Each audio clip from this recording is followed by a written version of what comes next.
Hi hello ನಮಸ್ಕಾರ ಸ್ನೇಹಿತರೆ. ಗೌರಿ ಕಲ್ಯಾಣ ಸೀರಿಯಲ್ನ ಇಂದಿನ ಸಂಚಿಕೆನಲ್ಲಿ ಏನಾಗುತ್ತೆ ಅಂತ ನೋಡ್ಕೊಂಡು ಬರೋಣ. ಅದಕ್ಕೆ ಮುಂಚೆ ಯಾರಾದರೂ ನನ್ನ ಚಾನಲ್ಗೆ ಸಬ್ಸ್ಕ್ರೈಬ್ ಆಗಿಲ್ಲ ಅಂದರೆ ದಯವಿಟ್ಟು ಸಬ್ಸ್ಕ್ರೈಬ್ ಆಗಿ. ಇದರಿಂದ ಟಿ ವಿನಲ್ಲಿ ಪ್ರಸಾರ ಆಗೋಕ್ಕೆ ಮುಂಚೆನೇ ನೀವು ಸ್ಟೋರಿ ಏನು ಅನ್ನೋದನ್ನ ತಿಳ್ಕೊಬೋದು. ಸರಿ, ಬನ್ನಿ ತಿಳ್ಕೊಂಬರೋಣ. ಫಸ್ಟ್ ಸೀನ್ನಲ್ಲಿ ಪಿಂಕಿ ಜೊತೆ ವಿವೇಕ್ ಮಾತಾಡ್ತಾ ಇರ್ತಾನೆ. ಆವಾಗ ಒಂದು ಪೊಲೀಸ್ ಸ್ಟೇಷನಿಂದ ಕಾಲ್ ಬರುತ್ತೆ. ಮಿಸ್ಟರ್ ವಿವೇಕ್, ನೀವು ಈಗಲೇ ಪೊಲೀಸ್ ಸ್ಟೇಷನಿಗೆ ಬರಬೇಕು ಅಂತ ಹೇಳಿಬಿಟ್ಟು, ಆವಾಗ ನೋಡಿ ಇನ್ಸ್ಪೆಕ್ಟರ್, ಲಿಸನ್ ಇನ್ಸ್ಪೆಕ್ಟರ್, ನೀವು ಕರೆದ ತಕ್ಷಣ ನಾನು ಓಡಿ ಬರಲಿಕ್ಕೆ ನಾನು ನಿಮ್ಮ ಕಡೆ ಕೆಲಸ ಮಾಡ್ತಿರೋನಲ್ಲ, ನನಗೂ ಆಫೀಸಲ್ಲಿ ತುಂಬ ಕೆಲಸ ಇರುತ್ತೆ ಅಂತ ಹೇಳಿದಾಗ ಪೊಲೀಸ್ ಇನ್ಸ್ಪೆಕ್ಟರು, ಓ ಹೌದಾ, ಸರಿ ಸರ್ ಆಯಿತು, ನೀವು ಆರಾಮಾಗಿ ಕೆಲಸ ಮುಗಿಸ್ಕೊಂಡು ಬನ್ನಿ, ಅಷ್ಟೋ ತನಕ ನಿಮ್ಮ ಹೆಂಡತಿ ಗೌರಿ ಹಾಗೆ ನಿಮ್ಮ ತಮ್ಮ ಶ್ಯಾಮ್ ಇಬ್ಬರು ಲಾಕಪ್ಪಲ್ಲೇ ಇರ್ತಾರೆ ಅಂತ ಹೇಳ್ತಾನೆ. What, arrest ಆಗಿದ್ದಾರಾ? ರೀಸನ್ ಏನು ಅಂತ ಕೇಳಿದಾಗ ಪೊಲೀಸ್ ಆಫೀಸರು, ನೋಡಿ ಮಿಸ್ಟರ್ ವಿವೇಕ್, ನೀವು ಕೇಳಿದ ತಕ್ಷಣ ಫೋನ್ನಲ್ಲೇ ನಾನು ರೀಸನ್ ಹೇಳಲಿಕ್ಕೆ ನಾನೇನು ನಿಮ್ಮ ಕೆಳಗಡೆ ಕೆಲಸ ಮಾಡ್ತಾ ಇಲ್ಲ, ನನಗೂ ಸಾಕಷ್ಟು ಕೆಲಸಗಳಿರ್ತವೆ, ನೀವಿಲ್ಲಿ ಬಂದರೆ ಹೇಳ್ತೀನಿ ಅಂತ ಹೇಳ್ಬಿಟ್ಟು ಪೊಲೀಸ್ ಇನ್ಸ್ಪೆಕ್ಟರ್ ಕಾಲ್ ಕಟ್ ಮಾಡ್ತಾರೆ. ಆಗ ವಿವೇಕ್ ಛೆ ಅಂದ್ಕೊಂಡು ಅಲ್ಲಿಂದ ಹೊರಡ್ತಾನೆ. ನೆಕ್ಸ್ಟ್ ಸೀನ್ನಲ್ಲಿ ಆಶಾ, ಅಜ್ಜಿ ಹಾಗೆ ಸರಿತಾ ಕುತ್ಕೊಂಡು ಟಿವಿ ನೋಡ್ತಾ ಇರ್ತಾರೆ. ಅಲ್ಲಿಗೆ ಬಂದಂಥ ಮೋನಿಕಾ ಸೋಫಾ ಮೇಲೆ ಕುತ್ಕೊಂಡು ತಕ್ಷಣ ಚಾನಲ್ನ ಬದಲಾಯಿಸ್ತಾಳೆ. ಆಗ ಅಜ್ಜಿ ಇದ್ದವರು, ಯಾಕಮ್ಮ ಮೋನಿಕಾ ಎಲ್ಲ ನೋಡ್ತಾ ಇದ್ವಲ್ಲ ಅಂತ ಹೇಳಿ ಕೇಳಿದಾಗ ಚೆನ್ನಾಗಿಲ್ಲ ಅಂತ ಹೇಳ್ತಾಳೆ. ಅಷ್ಟರಲ್ಲಿ ಚಂಚಲ ಹಾಗೆ ಅನಿಕೇತ್ ಅಲ್ಲಿಗೆ ಬರ್ತಾರೆ. ಚಂಚಲ ಹೇಳ್ತಾಳೆ, ನೋಡು ಅನಿಕೇತ್, ಇವಳು ನಮಗೆ ಉಪಯೋಗ ಆಗೋಂಥ ಕೆಲಸನ ಮಾಡಬಹುದು ಅಂತ ಹೇಳಿದಾಗ ಅನಿಕೇತು, ಮಾಮ್, ಇವಳಿಗಿರೋ ದುರಹಂಕಾರಕ್ಕೆ ಮನೆಯವರೇ ಒದ್ದು ಹೊರಗಡೆ ಹಾಕ್ತಾರೆ ಅಂತ ಹೇಳ್ತಾನೆ. ಆವಾಗ ಅಜ್ಜಿ ಕೇಳ್ತಾರೆ, ಯಾಕಮ್ಮ ನೀನು ಈ ರೀತಿ ಚಾನಲ್ಗಳನ್ನ ಚೇಂಜ್ ಮಾಡ್ತಿದ್ಯಾ ಅಂತ ಹೇಳಿದಾಗ ಮೋನಿಕಾ ಹೇಳ್ತಾಳೆ, ನಾನು ಒಳ್ಳೆ ಪ್ರೋಗ್ರಾಮ್ಗಳನ್ನ ಹುಡುಕ್ತಾ ಇದ್ದೀನಿ ಅಂದಾಗ ಸರಿತಾ ಹೇಳ್ತಾಳೆ, ಇದರಿಂದನೇ ಗೊತ್ತಾಗ್ತಿದೆ ಇವಳ ಮನಸ್ಸು ಒಂದು ಕಡೆ ಸ್ಥಿರವಾಗಿ ನಿಲ್ಲಲ್ಲ ಅಂತ ಹೇಳಿದಾಗ ಮೋನಿಕಾ, ಇಂಥ ಓಬಿರಾಯನ್ ಕಾಲದ ಫಿಲ್ಮ್ ನೋಡ್ತಾ ಇರೋದಕ್ಕೇನೆ ಇನ್ನ ಅಪ್ಡೇಟ್ ಆಗ್ದಲೇ ಇರೋದು ಅಂತ ಹೇಳ್ತಾಳೆ. ಆಗ ಆಶಾ, ಎಷ್ಟೇ ಅಪ್ಡೇಟ್ ಆದ್ರೂ ನಿನ್ನಷ್ಟು ನಿನ್ನ ಗಂಡನಷ್ಟು ಅಪ್ಡೇಟ್ ಆಗಬಾರ್ದು ನೋಡು ಅಂತ ಹೇಳಿದಾಗ ಮೋನಿಕಾ, ಏನು ಜಗಳ ಆಡಬೇಕು ಅಂತ ಮಾತಾಡ್ತಾ ಇದ್ದೀರಾ ಅಂದಾಗ ಆಶಾ, ಜಗಳ ಆಡ್ತಿರೋದು ನೀನು, ಏನು ಇವಾಗ ನಿನ್ನ ಬಾದ್ನೆ ಅಂತ ಹೇಳಿ ಕೇಳಿದಾಗ ಮೋನಿಕಾ, ಹೇಳೇನು ಪ್ರಯೋಜನ, ಯಾರಾದರೂ ನನ್ನ ಪ್ರಾಬ್ಲಮ್ನ ಆರಿಸ್ತೀರಾ ತೀರಿಸ್ತೀರಾ, ಇಷ್ಟಕ್ಕೂ ನನ್ನ ಗಂಡ ಒಬ್ಬ ನೆಟ್ಟಗಿದ್ದಿದ್ರೆ ನನಗೆ ಈ ರೀತಿ ಪರಿಸ್ಥಿತಿ ಯಾಕೆ ಬರ್ತಿತ್ತು ಅಂತ ಹೇಳ್ತಾಳೆ. ಅಷ್ಟೊತ್ತಿಗೆ ಚಂಚಲ, ಏಯ್ ಏನೇ ಕಡಿಮೆ ಆಗಿದೆ ನಿನಗಿಲ್ಲಿ? ಆಗ ಮೋನಿಕಾ, ಪ್ರೀತಿ, ನನ್ನ ಗಂಡನ ಪ್ರೀತಿ ನನಗೆ ಬೇಕು. ಆಗ ಸರಿತಾ, ನೋಡಮ್ಮ, ಅದು ನಿನ್ನ ಗಂಡನ ಮಧ್ಯೆ ಇರೋ ವಿಚಾರ, ಆದರೂ ಮನೆಯವ್ರಿಗೆ ಜವಾಬ್ದಾರಿ ಅನ್ನೋದಿರಲ್ವಾ, ನೀವ್ಯಾರು ನಮ್ಮ ಹನಿಮೂನ್ ಬಗ್ಗೆ ಯೋಚಿಸ್ತಾನೆ ಇಲ್ಲ. ಆಗ ಚಂಚಲ, ನೀನು ಮದುವೆ ಆಗಿ ಬಂದೋಳಲ್ಲ, ಹೊಟ್ಟೆ ಹೊತ್ಕೊಂಡ್ ಬಂದೋಳು ಅಂದಾಗ ಮೋನಿಕಾ, ಅದಕ್ಕೆಲ್ಲ ಕಾರಣ ನಿಮ್ಮ ಮಗ ಗೋವಾದಲ್ಲಿ ಡೆಸ್ಟಿನೇಷನ್ ವೆಡ್ಡಿಂಗ್ ಅಂದಿದ್ದ, ಫಾರಿನಲ್ಲಿ ಹನಿಮೂನ್ ಅಂದಿದ್ದ ಅಂದಾಗ ಅಜ್ಜಿ, ಅಲ್ಲಮ್ಮ, ನೀನು ಇವಾಗ ಯೋಚನೆ ಮಾಡಬೇಕಾಗಿರೋದು ಆ ಹನಿಮೂನ್ ಬಗ್ಗೆನಾ ಅಥವಾ ನಿನ್ನ ಹೊಟ್ಟೆನಲ್ಲಿರೋ ಮಗು ಬಗ್ಗೆನಾ ಅಂತಾರೆ. ಆಗ ಸರಿತಾ ಕೂಡ, ಅಲ್ಲಮ್ಮ, ಇಷ್ಟಕ್ಕೂ ನೀನು ಗರ್ಭಿಣಿ ಅನ್ನೋ ವಿಚಾರನ ಎದುರುಗಡೆ ಇರೋರು ಯಾವಾಗಲೂ ನೆನಪಿಸ್ತಾ ಇರಬೇಕಾ? ಆಗಲ್ಲಮ್ಮ, ನೀನು ಹಾಗೆಲ್ಲ ನಡ್ಕೋಬಾರ್ದು, ಫಸ್ಟು ಮಗು ಆಗಲಿ ಆಮೇಲೆ ಫಾರಿನ್ ಟ್ರಿಪ್ಪಿಗೆ ಕಳಿಸ್ಕೊಡ್ತೀವಿ ಅಂತ ಅಜ್ಜಿ ಹೇಳ್ತಾರೆ. ನೆಕ್ಸ್ಟ್ ಸೀನ್ನಲ್ಲಿ ವಿವೇಕ್ ಪೊಲೀಸ್ ಸ್ಟೇಷನಿಗೆ ಬರ್ತಾನೆ. ಅಲ್ಲಿ ನೋಡಿದ್ರೆ ಗೌರಿ ಚಿತ್ರ ಬಿಡಿಸ್ಕೊಂಡು ಕೂತಿರ್ತಾಳೆ, ಚುಕ್ಕಿ ಚಿತ್ರನ. ಅದನ್ನ ನೋಡ್ಬಿಟ್ಟು ವಿವೇಕ್, ಏನಿದು? ಆಗ ಗೌರಿ ಹಾಗೆ ಕಾನ್ಸ್ಟೇಬಲ್ ಇಬ್ರು ಎದ್ದು ನಿಂತ್ಕೊಳ್ತಾರೆ. ಆಗ ವಿವೇಕು, ಇವಳು ಮಾಡಿರೋ ತಪ್ಪಿಗೆ ಚಿತ್ರ ಹಾಕ್ಸಿ ಶಿಕ್ಷೆ ಕೊಡ್ತಾ ಇದ್ದೀರಾ? ಅದು ಸರಿ, ಶ್ಯಾಮ್ ಎಲ್ಲಿ ಅಂತ ಕೇಳಿದಾಗ ಶ್ಯಾಮ್ ಕಡೆ ಮುಖ ಮಾಡಿದ್ರೆ ಶ್ಯಾಮ್ ಬಂದು ಕಂಬಿಗೋರ್ಕೊಂಡು ನಿಂತಿರ್ತಾನೆ. ಮತ್ತೆ ಕವನ ಹೇಳಲಿಕ್ಕೆ ಸ್ಟಾರ್ಟ್ ಮಾಡ್ತಾನೆ. ಈ ಕಬ್ಬಿಣದ ಸರಳಿನ ಒಳಗಡೆ ಇರುವವ ಅಪರಾಧಿ, ಹೊರಗಡೆ ನಿಂತವನು ಪೊಲೀಸ್. ಇಬ್ಬರಿಗೂ ಒಂದು ಸರಳಿನ ವ್ಯತ್ಯಾಸ, ಆದರೆ ಅದಕ್ಕಿದೆ ಸ್ವಾತಂತ್ರ್ಯ ಮತ್ತು ಬಂಧನಕ್ಕೆ ಒಂದು ದೊಡ್ಡ ಗಡಿಯ ಅಂತರ.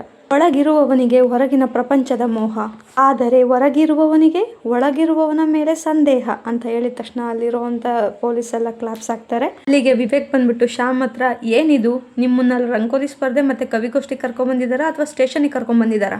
ನಾನು ಟೆನ್ಷನಲ್ಲಿ ಓಡ್ ಬಂದ್ರೆ ನೀವಿಲ್ಲಿ ಆರಾಮಾಗಿ ಕಲ್ಚರಲ್ ಪ್ರೋಗ್ರಾಮ್ ಮಾಡ್ತಾ ಇದ್ದೀರಾ? ಅಲ್ಲಿಂದ ಇನ್ಸ್ಪೆಕ್ಟರ್ ಹತ್ರ ಬರ್ತಾನೆ. ಆಗ ಇನ್ಸ್ಪೆಕ್ಟರ್ ಕುತ್ಕೊಳ್ಳೋಕೆ ಅಂತ ಹೋಗ್ಬೇಕಾದ್ರೆ ಕುತ್ಕೊಳ್ಳೋಕ್ಕಾಗಲ್ಲ, ಸೊಂಟ ನೋವಾಗುತ್ತೆ, ಅಮ್ಮ ಅಂತ ರಾಗ ಹೇಳ್ತಾ ಇರ್ತಾನೆ. ಹೀಗೆ ಕಾನ್ಸ್ಟೇಬಲ್ ಬಂದ್ಬಿಟ್ಟು, ಸರ್ ಇವರಿಗೆ ಅಣ್ಣ, ಇವರಿಗೆ ಗಂಡ ಹೇಳಿದಾಗ ಇನ್ಸ್ಪೆಕ್ಟರ್ ಕುತ್ಕೊಳ್ಳಿಕ್ಕೆ ಸನ್ನೆ ಮಾಡ್ತಾನೆ ವಿವೇಕಿಗೆ. ನೆಕ್ಸ್ಟ್ ತಾನು ಕುತ್ಕೊಳ್ಳೋಕೆ ಹೋದಾಗ ಸೊಂಟ ತುಂಬ ನೋವಾಗುತ್ತೆ, ಅಮ್ಮ ಅಮ್ಮ ಅಂತ ಹೇಳ್ತಿರ್ತಾನೆ. ಆಗ ವಿವೇಕು, ಇನ್ಸ್ಪೆಕ್ಟರ್ ಏನಾಯ್ತು ಅಂತ ಕೇಳಿದಾಗ ಇನ್ಸ್ಪೆಕ್ಟರ್, ಏನಾಯ್ತಾ, ನಿಮ್ಮ ಹೆಂಡತಿಗೆ ಮೋಟಾರ್ ವೆಹಿಕಲ್ ಆಕ್ಸಿಡೆಂಟ್ ಅಂದ್ರೇನು ಅಂತ ಗೊತ್ತಾ? ರೂಲ್ ಪ್ರಕಾರ ರ್ಯಾಶ್ ಡ್ರೈವ್ ಮಾಡೋದು ಕ್ರೈಮು. ಅಸಲಿಗೆ ಈ ಡ್ರೈವಿಂಗ್ ಎಲ್ಲಿ ಕಲಿಬೇಕು? ಗ್ರೌಂಡ್ನಲ್ಲಿ ನಿಮ್ಮ ಹೆಂಡತಿಗೆ ಗಾಡಿ ಕಲಿಯೋದಕ್ಕೆ ನನ್ನ ಸೊಂಟನೇ ಸಿಕ್ತಾ? ಆಗ ವಿವೇಕು ಗೌರಿ ಕಡೆ ತಿರುಗಿ, ಏನು ಡ್ರೈವಿಂಗ್ ಕಲಿತಾ ಇದ್ದ ಅಂತ ಕೇಳಿದಾಗ, ಸರ್ ಅದು ಬ್ರೇಕ್ ಅಂದ್ಕೊಂಡು ಆಕ್ಸಿಲೇಟ್ರ್ ಓದ್ಬಿಟ್ಟೆ ವಿವೇಕ್ ಸರ್ ಅಂದಾಗ ಇನ್ಸ್ಪೆಕ್ಟರ್, ಒತ್ತಿದ್ದು ನೀವು, ಬಿದ್ದಿದ್ದು ನಾನು ಎಷ್ಟೋ ವರ್ಷ ಹಗಲು ರಾತ್ರಿ ಕಷ್ಟಪಟ್ಟು ಓದಿ ಪರೀಕ್ಷೆ ಬರೆದು ಈ ಸ್ಥಾನಕ್ಕೆ ಬಂದಿದ್ದೇನೆ. ಆದರೆ ನಿಮ್ಮ ಹೆಂಡತಿ ಗುದ್ದಿರೋ ರೇಂಜಿಗೆ ನನ್ನ ಸೀಟು ಮತ್ತು ನನ್ನ ಸೊಂಟದ ಮಧ್ಯೆ ಎಷ್ಟು ಡ್ಯಾಮೇಜ್ ಆಗಿದೆ ಗೊತ್ತಾ? ಈಗ ನಾನು ಸಂಪಾದನೆ ಮಾಡಿರೋಂಥ ಸೀಟ್ ಮೇಲೆ ನಾನೇ ಕೂರಕ್ಕಾಗ್ತಿಲ್ಲ. ಈಗ ನನ್ನ ಸೀಟಿಗೆ ನಾನೇ ನ್ಯಾಯ ಒದಗಿಸ್ತಂಥ ಪರಿಸ್ಥಿತಿಗೆ ಬಂದಿದ್ದೀನಿ ಅಂದಾಗ Vivek, I am sorry inspector, ಕ್ಷಮಿಸಿ, ಏನಾದರೂ ಫೈನ್ ಇದ್ದರೆ ಹೇಳಿ, ನಿಮ್ಮ ಮೆಡಿಕಲ್ ಎಕ್ಸ್ಪೆನ್ಸಸ್ ಹೇಳಿ, ಟ್ರೀಟ್ಮೆಂಟು ನಾನೇ ಕೊಡಿಸ್ತೀನಿ ಅಂತ ಹೇಳಿದಾಗ ಇನ್ಸ್ಪೆಕ್ಟರ್, ದುಡ್ಡಿನಾಟ, ಇನ್ಫ್ಲೂಯೆನ್ಸ್ ಎಲ್ಲ ನನ್ನ ಹತ್ರ ನಡೆಯೋದಿಲ್ಲ ಸರ್. ಪೊಲೀಸು ಡ್ಯೂಟಿಯಲ್ಲಿರುವಾಗ ಬಂದು ಗುದ್ದಿದ್ದಾರೆ, ಇದು ಅಪರಾಧ ಸರ್. FIR ಹಾಕಿ ಕೋರ್ಟಿಗೆ ಕಳಿಸ್ತೀನಿ. ನಿಮ್ಮ ಹೆಂಡ್ತಿ ತಮ್ಮ ಇಬ್ರು ಒಳಗಡೆ ಇರಬೇಕು.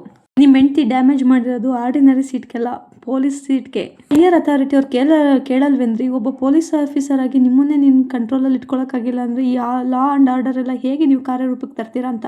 ಯಾವುದೇ ಕಾಂಪ್ರಮೈಸಿಂಗ್ ನಾನು ಒಪ್ಪಲ್ಲ ರೀ. ರೈಟರ್, ಕಂಪ್ಲೇಂಟ್ ಬರ್ಕೊಡ್ರಿ ಅಂತ ಹೇಳಿದಾಗ ವಿವೇಕು ಪೊಲೀಸ್ ಕಮಿಷನರ್ಗೆ ಕಾಲ್ ಮಾಡಿ, ಹಲೋ ಸರ್, ಚೆನ್ನಾಗಿದ್ದೀನಿ, ತಾತ ಕೂಡ ಚೆನ್ನಾಗಿದ್ದಾರೆ.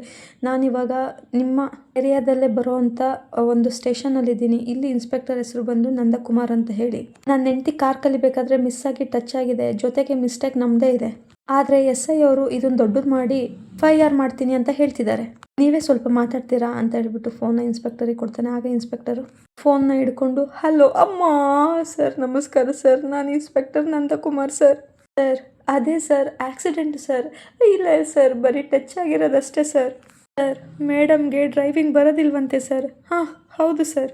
ದೊಡ್ಡವ್ರ ಮನೆ? ಇಲ್ಲ ಸರ್, FIR ಏನು ಮಾಡಿಲ್ಲ ಸರ್. ಸರಿ ಸರ್, ವಾರ್ನಿಂಗ್ ಕೊಟ್ಟು ಕಳಿಸ್ತೀನಿ ಸರ್ ಅಂತ ಹೇಳ್ಬಿಟ್ಟು ಕಾಲ್ ಕಟ್ ಮಾಡ್ತಾನೆ. ನೆಕ್ಸ್ಟ್, ಸಾರಿ ಸರ್, ಮೊದಲೇ ಹೇಳಬೇಕಿತ್ತಲ್ವ ಸರ್, ಕಮಿಷನರ್ ಸರು ನಿಮಗೆ ತುಂಬ ಕ್ಲೋಸು ಅಂತ.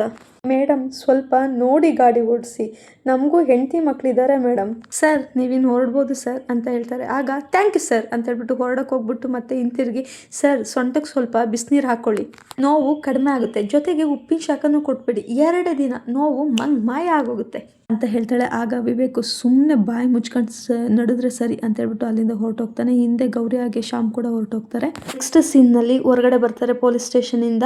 ಶ್ಯಾಮ್ ಹಾಗೆ ಗೌರಿ ಬೇರೆ ಕಾಲ್ನಲ್ಲಿ ಹೋಗ್ಲಿಕ್ಕೆ ಅಂತ ಹೋಗ್ಬೇಕಾದ್ರೆ ವಿವೇಕು ನಿಂತ್ಕೊಳ್ಳಿ ಅಂತ ಹೇಳ್ತಾನೆ. ಇಬ್ರು ನಿಂತ್ಕೊಂತಾರೆ. ಆಗ ವಿವೇಕು ಬೈತಾನೆ ಅವರಿಬ್ರು ಕೂಡ, ನನಗೆಷ್ಟು ಕೆಲಸ ಇತ್ತು ಕೊಡ್ತಾ, ಇಂಪಾರ್ಟೆಂಟ್ ಮೀಟಿಂಗ್ ಇತ್ತು, ಅದನ್ನೆಲ್ಲ ಬಿಟ್ಟು ಬಂದಿದ್ದೀನಿ. ಇಲ್ಲ ಅಂದಿದ್ರೆ ನೀವಿಬ್ರು ಕಂಬಿ ಎಣಿಸ್ಬೇಕಾಗಿತ್ತು ಇವತ್ತಷ್ಟೇ, ನಾನು ಬೇಗ ಬಂದಿಲ್ಲ ಅಂದಿದ್ರೆ. ಅಲ್ಲ, ನಿನಗೆ ಡ್ರೈವಿಂಗ್ ಕಲಿಯೋ ಆಸೆ ಎಲ್ಲಿಂದ ಬಂತು, ಅದು ಈ ರೋಡಲ್ಲಿ. ಆಗ ಗೌರಿ, ಅದು ನಾನು ಡ್ರೈವಿಂಗ್ ಕಲಿಬೇಕು ಅಂದೆ, ಶ್ಯಾಮ್ ಅವರು ಬನ್ನಿ ಅದಕ್ಕೆ ನಾನು ಕಲಿಸ್ತೀನಿ ಅಂದರು. ಆಗ ಶ್ಯಾಮು ಹ್ಞೂ ಅಂತ ಹೇಳ್ತಾನೆ. ಆಗ ಬೇಕು, ಇವನಿಗೆ ಡ್ರೈವಿಂಗ್ ಬರೋದೇ ಅರ್ಧಂಬರ್ಧ, ಇವನು ಕಲಿಸ್ತೀನಿ ಅನ್ನಂತೆ, ಇವಳು ಕಲಿತೀನಿ ಅಂತ ಓಡ್ ಬಂದ್ಲಂತೆ. ಅದು ಅಲ್ಲದೆ ಇಬ್ಬರು ಸೇರಿ ರಂಗೋಲಿ ಕವನ ಅಂತ ಇಡೀ ಸ್ಟೇಷನ್ಗೆ ಕ್ಲಾಸ್ ತೊಗೊಂಡಿದ್ದೀರಾ. ಕಾರ್ ಕಲಿಬೇಕು ಅಂತಂದರೆ ಗ್ರೌಂಡಲ್ಲಿ ಕಲಿಬೇಕು, ಪೊಲೀಸ್ನವ್ರು ಸೊಂಟದ ಮೇಲಲ್ಲ, ಅದು ಈ ಇಮ್ಮೆಚೂರ್ಡ್ ಡ್ರೈವರ್ ಜೊತೆಗಲ್ಲ ಅಂತ ಹೇಳಿದಾಗ ಶ್ಯಾಮು, ಅಣ್ಣ ನಾನು ಇಮ್ಮೆಚೂರ್ಡ್ ಅಲ್ಲ ಅಣ್ಣ, ನಾನು ಕವನ ಕೇಳಿ ಒಳಗಡೆ ಇದ್ದವರೆಲ್ಲ ಎಷ್ಟು ಫಿದಾ ಆದರೂ ನೀನೇ ನೋಡ್ದಲ್ಲ.